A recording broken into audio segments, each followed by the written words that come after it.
আসসালামু আলাইকুম বিজ্ঞানজি বন্ধুগণ। আম, আজকে 23 আগস্ট 2023।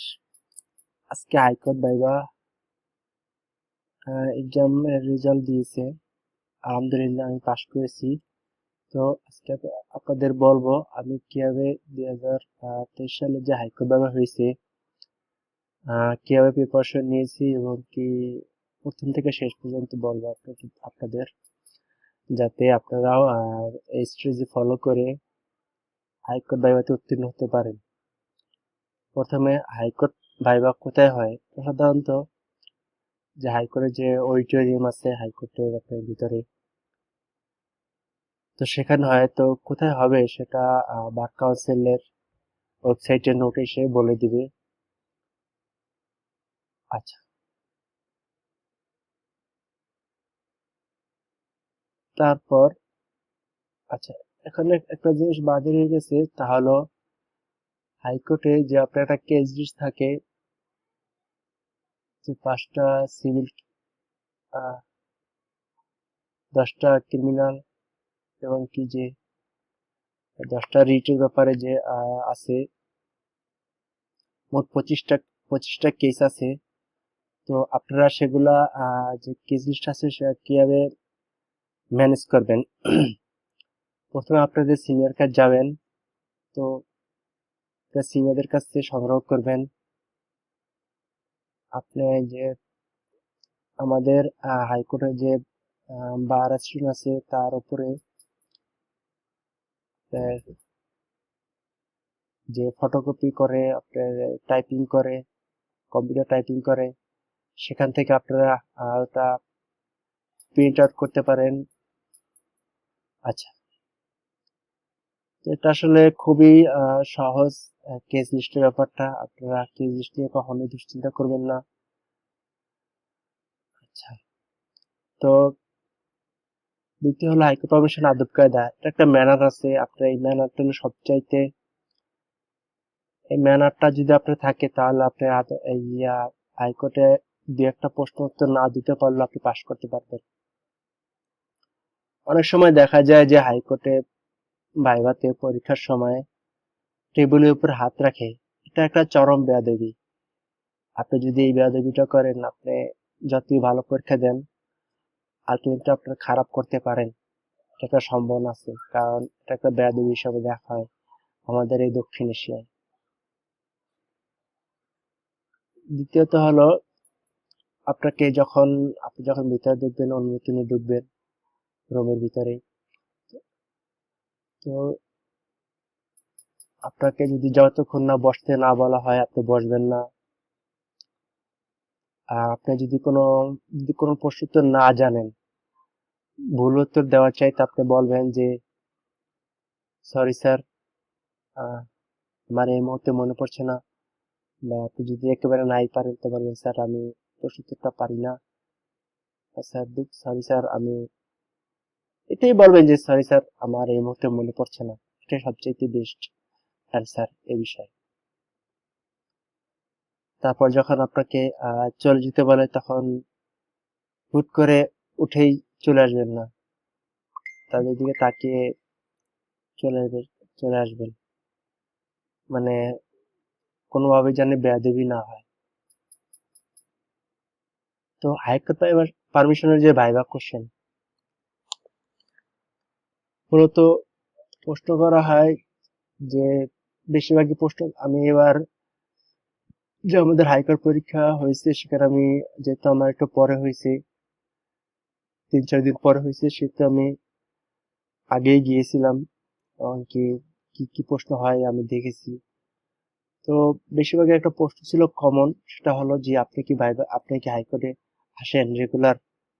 তখন যখন আপনি বলবেন যে হ্যাঁ আসি, তখন আপনাকে জিজ্ঞাসা করবে কোন কোর্টে আসছেন, সে কোর্টের এখতিয়ার কি, মানে আপনি ওখানে কি হয় আর কি।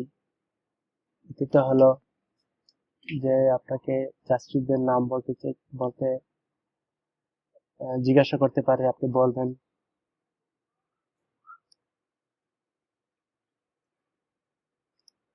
তারপর সাধারণত আপনার যে নিম্ন আদালত যে বিচারগুলো হয়, কিছু কিছু আদালতের প্রধান নাম, যেরকমের জেলা জজের নাম কি, তারপর দায়রা জজের নাম কি, এগুলো জিজ্ঞেস করতে পারে। তারপর আইন সম্পর্কে জিজ্ঞেস করতে পারে, সিভিল, ক্রিমিনাল, এভিডেন্স অ্যাক্ট, নারী শিশু, এগুলা। এখানে আপনারা একটু কনফিডেন্স নিয়ে থাকবেন। আচ্ছা, হাইকোর্ট প্রবেশন যে কনফিডেন্সটা, আপনারা একটু নার্ভাস হওয়ার চেষ্টা করবেন না, যেহেতু হাইকোর্ট পরীক্ষা দিচ্ছেন, অনেকে নার্ভাস হয়ে যায়। চেষ্টা করবেন নার্ভাস যাতে না হন, কনফিডেন্টলি থাকবেন, ওভার কনফিডেন্ট থাকবেন না, কারণ তারা হাইকোর্টের জাস্টিস। আপনি অনেক কিছু এখানে বিবেচ্য হয়। তো আচ্ছা, হাইকোর্ট বাবদে পাশ করার সবচেয়ে সহজ উপায় হলো,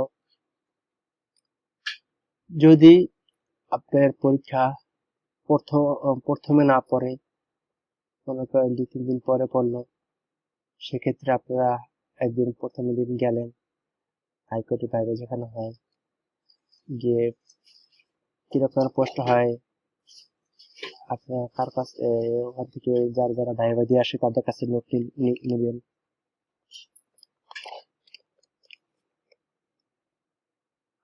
আর যারা দিয়েছে পরীক্ষা তাদের কাছে জিজ্ঞেস করবেন কি জিজ্ঞাসা করে।